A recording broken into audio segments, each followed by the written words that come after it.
حضرت سعد بن ابی وقاص رضی اللہ تعالیٰ عنہ سے روایت ہے، ہمارے پیارے آقا صلی اللہ تعالیٰ علیہ وآلہ وسلم نے حضرت مولا علی رضی اللہ تعالیٰ عنہ کو غزوہ تبوک میں اپنا خلیفہ بنایا تو حضرت علی رضی اللہ تعالیٰ عنہ نے عرض کیا، یا رسول اللہ صلی اللہ تعالیٰ علیہ وآلہ وسلم، آپ نے مجھے عورتوں اور بچوں میں خلیفہ بنایا ہے۔ تو رسول اللہ صلی اللہ تعالیٰ علیہ وآلہ وسلم نے فرمایا کہ آپ اس چیز پر راضی نہیں کہ آپ میرے لیے اس طرح بن جائیں جس طرح کے حضرت ہارون علیہ السلام حضرت موسیٰ علیہ السلام کے قائم مقام تھے، مگر یہ کہ میرے بعد کوئی نبی نہ ہوگا۔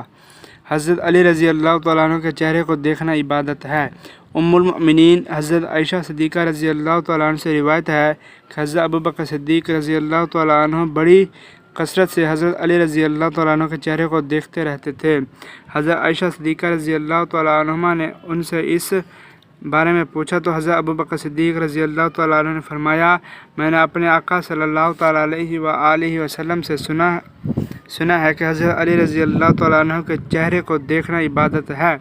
حضرت عبداللہ بن مسعود رضی اللہ تعالیٰ عنہ فرماتے ہیں، ہمارے پیارے نبی صلی اللہ تعالیٰ علیہ وآلہ وسلم نے فرمایا، حضرت علی رضی اللہ تعالیٰ عنہ کے چہرے کی طرف دیکھنا عبادت ہے۔